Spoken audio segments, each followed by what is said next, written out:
ആശങ്കയിലാണ് ഗൾഫ് രാജ്യങ്ങൾ. ഇറാന്റെ പ്രത്യാക്രമണം എങ്ങനെയായിരിക്കുമെന്ന് ഉൾപ്പെടെയുള്ള കാര്യങ്ങൾ, അത് ഏതു തരത്തിലാണ്, എന്തുകൊണ്ടാണ് ഇത്തരത്തിലുള്ള ആശങ്ക ഗൾഫ് രാജ്യങ്ങൾക്കുണ്ടാകുന്നത്, ഏതു തരത്തിലുള്ള ജാഗ്രതാ നിർദ്ദേശമാണ് ഓരോ ഗൾഫ് രാജ്യങ്ങളും സ്വീകരിക്കുന്നത് ഉൾപ്പെടെയുള്ള കാര്യങ്ങളാണ് നമ്മൾ ഇനി നോക്കാൻ പോകുന്നത്. എന്തായാലും എല്ലാ ഗൾഫ് രാഷ്ട്രങ്ങളും ഒരുപോലെ തന്നെ ഭീതിയിലാണ്, ആശങ്കയിലാണ് എന്നതിൽ ഒരു തരത്തിലുള്ള സംശയവുമില്ല. അങ്ങനെയുള്ള ആശങ്കയുണ്ടാകാൻ കാരണം പ്രധാനമായും ഇറാൻ ഏതു തരത്തിൽ പ്രത്യാക്രമണം നടത്തും. കാരണം ഇറാൻ ഏതെങ്കിലും തരത്തിൽ പ്രത്യാക്രമണം നടത്തുകയാണെങ്കിൽ അമേരിക്കയുടെ സൈനിക കേന്ദ്രങ്ങളുള്ള പശ്ചിമേഷ്യയിലെ തന്നെ രാജ്യങ്ങളുണ്ട്.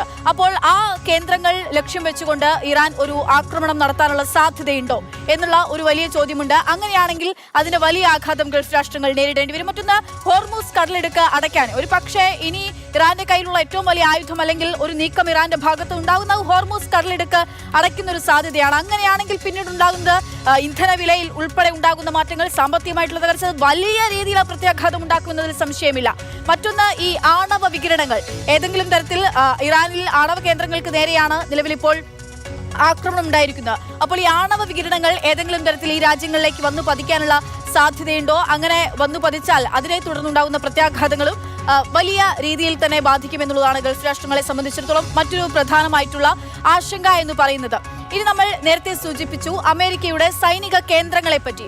അമേരിക്കയുടെ സൈനിക കേന്ദ്രങ്ങൾ കുവൈത്തിലാണ് ഈ പശ്ചിമേഷ്യയിൽ ഏറ്റവും കൂടുതൽ സൈനിക കേന്ദ്രങ്ങളുള്ളത്.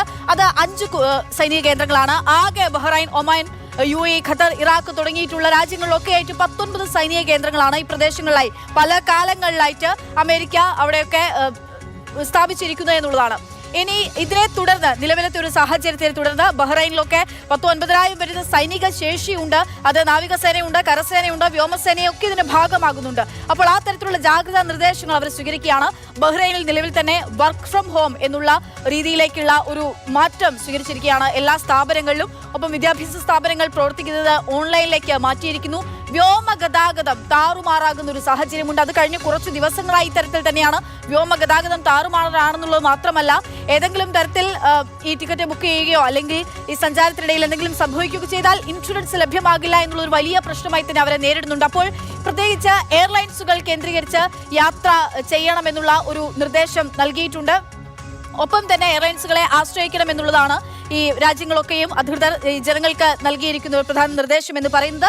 മറ്റൊന്ന്, ഈ സാമ്പത്തികമായിട്ടുള്ള വലിയ പ്രശ്നങ്ങളൊക്കെ തന്നെയും ഉണ്ടാകാനുള്ള സാധ്യതയുണ്ട്. അപ്പോൾ ഈ തരത്തിൽ എല്ലാ തരത്തിലുമുള്ള ജാഗ്രതാ നിർദ്ദേശം ഓരോ ഗൾഫ് രാജ്യങ്ങളിലും സ്വീകരിച്ചു വരുന്നു എന്നുള്ളതാണ്. അപ്പം ഡ്രൈവ് ചെയ്യുന്നവരുടെ ജാഗ്രതാ നിർദ്ദേശം പാലിക്കണമെന്നുള്ള നിർദ്ദേശം നൽകിയിട്ടുണ്ട്. ഇന്ധനവില കുത്തനെ ഉയരാനുള്ളൊരു സാധ്യത ചൂണ്ടിക്കാണിക്കുന്നു. ഒപ്പം തന്നെ സാമ്പത്തിക പ്രശ്നം, ഇങ്ങനെയുള്ള വലിയ രീതിയിലുള്ള ആശങ്കകളാണ് ഗൾഫ് രാജ്യങ്ങളെ സംബന്ധിച്ചിടത്തോളം ഉള്ളത്.